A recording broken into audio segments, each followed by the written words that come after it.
इस विशाल जनसमूह का एक ही लक्ष्य है, श्री राम जन्मभूमि पर मंदिर का पुनर्निर्माण। हमें अपनी अस्मिता पर लगे कलंक को मिटाना है, पंच तत्व में लीन हो चुके देवराह बाबा के स्वप्नों को साकार करना है और आध्यात्म के साथ साथ राष्ट्रवाद वाले पूजनीय संतों का यही आदेश है। एक पादरी अगर राजा बन जाए तो इनको कोई आपत्ति नहीं होती, लेकिन एक संत, एक धर्माचार्य, एक हिंदू धर्माचार्य यदि राजनीति के पथ प्रदर्शन के लिए निष्पृह निर्भीक होकर के भी आगे आता है तो सारे के सारे डांगे से लेकर नंबूद्री से लेकर के राजेश्वर राव से लेकर के ज्योति बसु तक के सारे कामरे के पेट में मरोड़ चलने लगते और जिनका षड्यंत्र स्वयं सोवियत संघ में विफल हो गया, अब वे राम की, कृष्ण की भूमि में अपनी दिवालिया दुकान को फिर से प्रारंभ, नए सिरे से प्रारंभ करना चाहते हैं।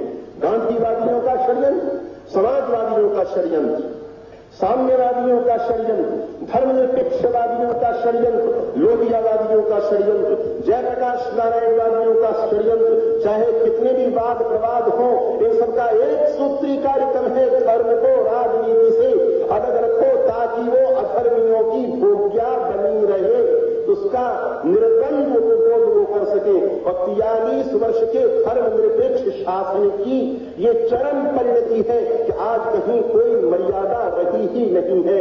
राजनीति की गोटी गोटी नोच करके भेड़ियों ने खा डाली है। राम ही राष्ट्र है, राष्ट्र ही राम है। राम मंदिर का निर्माण अर्थात राष्ट्रीय अस्मिता की पुनर्प्रतिष्ठापना और ये सारे के सारे जो बिंदु हैं, ये सबके सब तभी पूर्ण होंगे जब स्वाभिमान की पुनर्प्रतिष्ठापना होगी। इसलिए ये अंतिम पैराग्राफ कहता है, धर्म संसद अनुभव करती है कि वर्तमान समय में राम भक्तों और रामद्रोहियों का जो राजनीतिक ध्रुवीकरण हो गया है, एक ध्रुवीकरण जो चल रहा है रामद्रोहियों और राम भक्तों के रूप में, उसे ध्यान में रखकर ही राष्ट्रभक्त मतदाताओं को अपने मताधिकार का उपयोग करना चाहिए। मर्यादा पुरुषोत्तम भगवान श्री राम महाभारतीय राष्ट्रवाद के प्रतीक हैं। वे लोकतांत्रिक आदर्शों और मानवीय मूल्यों के सर्वोच्च शलाका पुरुष हैं। उनके सम्मान और उनके अपमान के रूप में ही राष्ट्रभक्ति और राष्ट्रद्रोह का निर्णय होने वाला है। इसलिए इस महानिर्वाचन में धर्म संसद सभी देशभक्त मतदाताओं को एक ही ध्येय सूत्र देती है, जो हमारे राम का नहीं है वो हमारे काम का नहीं है। ये महत्वपूर्ण प्रस्ताव, इसकी भावना स्पष्ट है।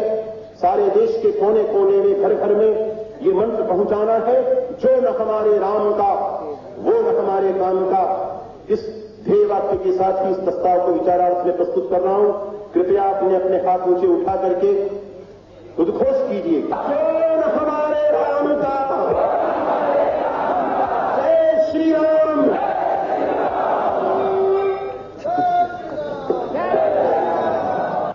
9-10 नवंबर 1989 के स्वर्णिम दिवस पर विश्व हिंदू परिषद ने श्री राम जन्मभूमि पर मंदिर निर्माण हेतु शिलान्यास का कार्यक्रम शांतिपूर्वक संपन्न किया।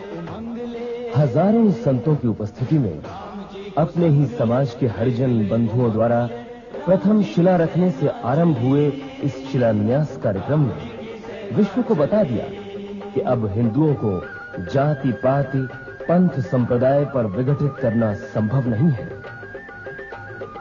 शिलान्यास के सफल कार्यक्रम के बाद धर्माचार्यों ने आदेश दिया मंदिर निर्माण हेतु कार सेवा शुरू करने का और तिथि तय की गई देवोत्थान एकादशी की 30 अक्टूबर 1990। समाज में जन जागरण और देश में भावनात्मक एकात्मता लाने के लिए आयोजित हुई भारतीय जनता पार्टी के श्री लालकृष्ण आडवाणी की सोमनाथ से अयोध्या तक की विशाल राम रथ यात्रा। पंडित दीनदयाल जी उपाध्याय के जन्म दिवस पर 25 सितंबर 1990 को सरदार पटेल की कर्मभूमि गुजरात से चल पड़ा श्री राम रथ और प्रभु राम के संदेश को महाराष्ट्र, आंध्र प्रदेश, मध्य प्रदेश, राजस्थान और दिल्ली में फैलाता हुआ पहुंचा बिहार, जहां उसे सामना करना पड़ा रामद्रोहियों का, हिंदू विरोधियों का। राम रथ रोक दिया गया। श्री अडवाणी जी सहित राम नाम में आस्था रखने वाले अनेकों लोगों को वोट के लालच में अंधे और सत्ता मद में चूर लोगों ने सलाखों के पीछे बंद कर दिया। मुझे क्यों गिरफ्तार किया जा रहा है मुझे पता नहीं, लेकिन मैं गिरफ्तारी के लिए तैयार हूं। मैं तो शांतिपूर्ण ढंग से अयोध्या जाना चाहता हूं, लेकिन सरकार ने रोक दिया। नहीं, कोई वारंट नहीं है। कुछ लोग हैं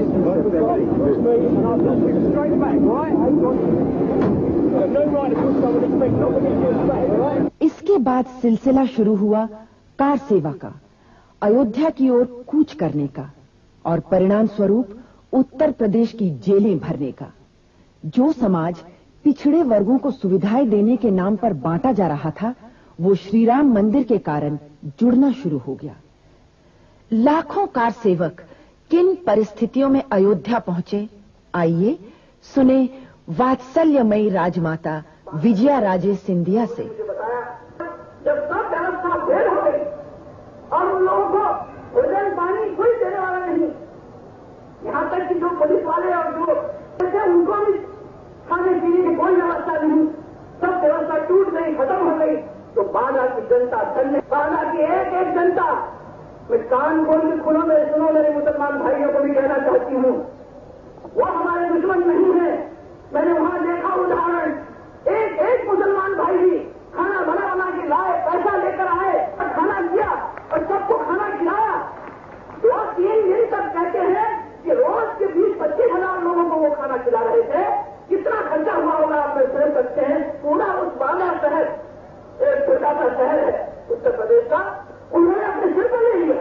तथाकथित नेताओं को हम गजल और सफल करना चाहते, चेतावनी देना चाहते हैं कि आपको कोई अधिकार नहीं इस भारत की इस महान जनता को इस तरह से तुम बदलाओ। और इस प्रकार खुद तो अंदर समझ के बैठो, केवल स्टेटमेंट देकर, वक्तव्य देकर अगर हट जाओ और फिर उन बेचारे निर्दोष मुसलमान जनता को शिकार बनाओ फिर दंगे फसाद के। ये कहां से आए हैं? मैं कहना चाहती हूं कि केवल मुसलमान नहीं, इससे मैं कहती हूं कि हमारे हिंदू उनसे ज्यादा अपराधी है। मुलायम सिंह जैसे टाइप के हिंदू जो लोग हमारे राम जन्मभूमि को मानते नहीं और राम जन्मभूमि में मंदिर बनाने की बात को जो सामने खड़े होकर रोकते हैं, केवल अपने वोटों की तरफ नजर रखते हुए स्वार्थ में अंधे होकर, हम कहते हैं वो हमारे उससे ज्यादा बड़े दुश्मन। कितने दुर्भाग्य की बात थी कि हिंदू बहुसंख्यक स्वतंत्र भारत में ही उन्हें कहना पड़ रहा था कि लाठी गोली खाएंगे, मंदिर वहीं बनाएंगे।